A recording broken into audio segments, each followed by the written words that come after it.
நம்ம வாழ்க்கையில சில விஷயங்கள் இருக்கிறது. அதை நம்ம மனசுக்கு நாமே வச்சுக்கிட்டால் தான் நம்ம வளர்ச்சி நீடிக்கும்.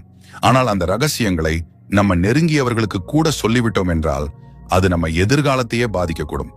இன்னைக்கு இந்த வீடியோவில் யாரிடமும் சொல்லக்கூடாத 7 முக்கியமான ரகசியங்கள் பற்றி ஆழமாக பார்க்கலாம். இதை புரிஞ்சுக்கிட்டீங்கன்னா நீங்க உங்கள் வாழ்க்கையிலே ஒரு புதிய சக்தி, அமைதி மற்றும் தனித்தன்மையை அனுபவிப்பீங்க. முதலாவது, உங்கள் அடுத்த திட்டங்கள். நீங்க ஒரு புதிய பிசினஸ் ஆரம்பிக்க போறீங்க, எக்ஸாமுக்கு தயாராகிறீங்க, அல்லது அப்ராட் போற பிளான் இருக்கட்டும், அதை எல்லாரிடமும் சொல்ல வேண்டிய அவசியம் இல்லை. ஏன்னா பலர் உங்களுக்கு விஷ் செய்யலாம், ஆனால் சிலர் அந்த பாசிட்டிவ் எனர்ஜியை அப்சார்ப் பண்ணிடுவாங்க. இன்னும் சிலர் உங்களை டிஸ்கரேஜ் பண்ற வார்த்தைகளை சொல்லி உங்களோட டிரைவையை குறைத்திடுவாங்க. திட்டங்களை முடிவடையும் வரை உங்களோட மனதில் பாதுகாத்து வைங்க. 2வது விஷயம், உங்கள் சம்பளம் அல்லது வருமானம். இது பர்சனல் ஜோன். நம்ம சம்பளம் சொல்லினா சிலர் கம்பேர் பண்ணுவாங்க, சிலர் ஜெலஸ் ஆகுவாங்க, சிலர் எக்ஸ்ப்ளாய்ட் பண்ணுவாங்க. நண்பர்கள் கூட சில சமயம் சப்கான்ஷியஸ் லெவல்ல கம்பேர் பண்ணிடுவாங்க. அது நம்ம ஃப்ரெண்ட்ஷிப்ல ஸ்மால் கிராக் உருவாக்கும். எனக்கு போதுமான வருமானம் இருக்கு, இதுதான் பெஸ்ட் ஆன்சர். 3வது, உங்கள் உறவுகள் பற்றிய பிரச்சனைகள், உங்கள் பர்சனல் ரிலேஷன்ஷிப் ப்ராப்ளம்ஸ்.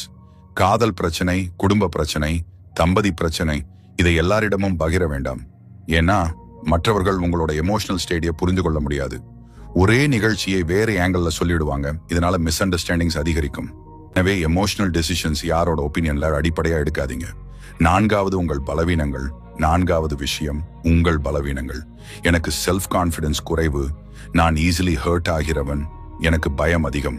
இது எல்லாரிடமும் சொல்ல வேண்டாம். சிலர் இது சிம்பத்தியா கேட்பாங்க, ஆனா சிலர் அதை அட்வான்டேஜா பண்ணிக்கிடுவாங்க. ஒரு ஆபீஸ்ல ஒருத்தர் சொன்னாரு, நான் பப்ளிக் ஸ்பீக்கிங்ல கான்பிடென்ட் இல்ல. அப்புறம் மீட்டிங்ஸ்ல அவனுக்கு பேச வாய்ப்பு கொடுக்காம தள்ளி வச்சுட்டாங்க. உங்கள் பலவீனத்தை கவர் பண்ணணும், கன்ஃபஸ் பண்ணக்கூடாது. 5வது, உங்கள் கடந்த கால பிழைகள். 5வது விஷயம், உங்கள் கடந்த கால தவறுகள். எல்லாருமே தவறுகள் செய்கிறோம், ஆனால் அதை பற்றிய எல்லா விஷயத்தையும் எல்லா இடமும் சொல்லக்கூடாது.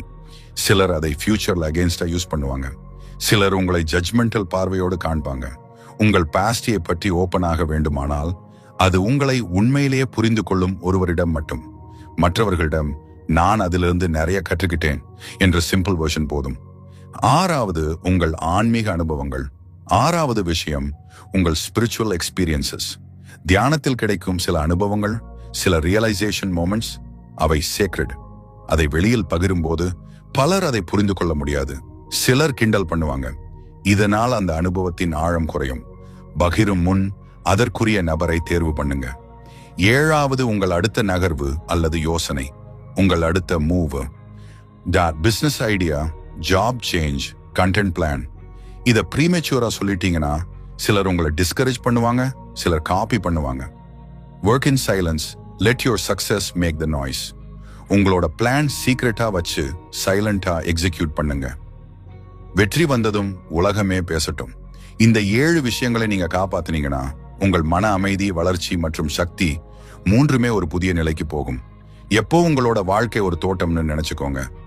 எல்லா விதைகளையும் மற்றவர்களிடம் காட்டிடாமல் அமைதியாக நட்டுவிட்டு வளர்த்தால்தான் அது நன்கு மலரும். இந்த 7 ரகசியங்கள் சாதாரண விஷயம்னு தோணலாம், ஆனா வாழ்க்கையில் இதை காப்பாத்துறது தான் ஒரு மனிதனோட மன வலிமையையும் வளர்ச்சியையும் நிர்ணயிக்கும்.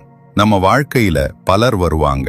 சிலர் நம்மோட வளர்ச்சிக்கு ஊக்கம் தருவாங்க, சிலர் நம்ம வளர்ச்சியையே மெல்ல தடுக்க முயலுவாங்க. நீங்க யாரிடமாவது உங்கள் கனவுகளை பற்றி சொன்னால் அவர்கள் 2 வகையாக பிரிவாங்க. ஒரு வகை, செய், நீ முடியும்னு நம்புறவங்க.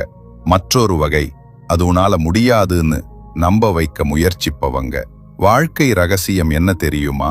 நம்ம வளர்ச்சி எல்லோருக்கும் சில விதைகள் மண்ணுக்குள்ளேதான் வளரணும். அதை வெளிச்சத்துக்கு காட்டிட்டீங்கன்னா முளைக்கவே முளைக்காது. அதே மாதிரி நம்ம ஆசைகள், நம்ம முயற்சிகள், நம்ம யோசனைகள், அவைகளை உலகத்துக்கு காட்டன நேரம் வரும்.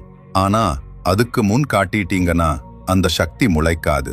ஒரு பழமொழி இருக்கு, பணக்காரனின் சிந்தனை அமைதியான சத்தத்தில் வளருது. உண்மையாதான். அமைதியா உழைச்சாதான் வாழ்க்கை நம்ம பக்கம் வருது. நீங்க பாருங்க, பெரியவர்கள் எல்லாம் தங்கள் சீக்ரெட் பிளான் சொல்ல மாட்டாங்க. அவர்கள் சொல்லுவது ரிசல்ட்ஸ் மட்டும். அந்த பாட்டி ஒரு நாள் சொன்னாராம், மனசுக்கு சாந்தி வேண்டுமானா வாயை கட்டுப்படுத்திக்கணும். அது ஒரு வார்த்தையா தோணும், ஆனா அதுல ஒரு அறிவு களஞ்சியம் இருக்கு. நம்ம வாயால் சொல்றது எனர்ஜி ரிலீஸ் ஆகிற மாதிரி. அதாவது நம்மோட ஆசையின் சக்தி குறைஞ்சிடுது. உங்க பிளான் சொல்லிட்டீங்கன்னா உங்க மனம் சத்தம் அடங்கிடும். ஆனா சொல்லாம பிராக்டிஸ் பண்ணினீங்கன்னா அந்த சத்தம் உங்க உள்ள ஃபயரா மாறிடும். நீ பேசுற ஒவ்வொரு வார்த்தையும் உன் உயிரோட ஒரு பகுதி. அதை யாருக்காவது கொடுத்தா உனக்கே குறையும்.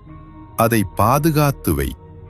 நீயே பேசாம செய்தால் உலகமே உன்னை பற்றி பேசும். அந்த ஒரு வரி அவனோட வாழ்க்கையே மாற்றிச்சு. இதுதான் நம்ம வாழ்க்கை. பாட்டி சொன்ன மந்திரம், செய் அமைதியாய், வெளிச்சம் உன்னாலே வரும். நம்ம வாழ்க்கையில எல்லாமே ஒரு ரகசிய போராட்டம். ஒருவர் உன்னை நம்ப மாட்டாங்க, மற்றொருவர் உன்னை குறை சொல்வாங்க, இன்னொருவர் உன்னை கீழே இழுக்க முயற்சிப்பாங்க. ஆனா நீ என்ன செய்யணும் தெரியுமா? சிரிக்கணும். மனம் உள்ளே சொல்லணும், நான் பேச மாட்டேன், நான் நிரூபிப்பேன். வெற்றி என்ன தெரியுமா? அது சத்தமில்லாம நடக்கிற ஒரு மந்திரம். தோல்வி வந்து போகும், ஆனா அமைதி இருந்தா மீண்டும் எழுந்திருப்பீங்க. உலகம் உங்களை அண்டர் எஸ்டிமேட் பண்ணட்டும், அது உங்க சக்தியை அதிகப்படுத்தும். சொல்லாததாலதான் உங்க ஃபயர் உயிரோடு இருக்கும். இந்த வீடியோ உங்களுக்கு பிடிச்சிருந்தா லைக் பண்ணுங்க, ஷேர் பண்ணுங்க, அப்புறம் காமெண்ட் பாக்ஸில் ஹைப் பாயிண்ட் கொடுக்க மறக்காதீங்க.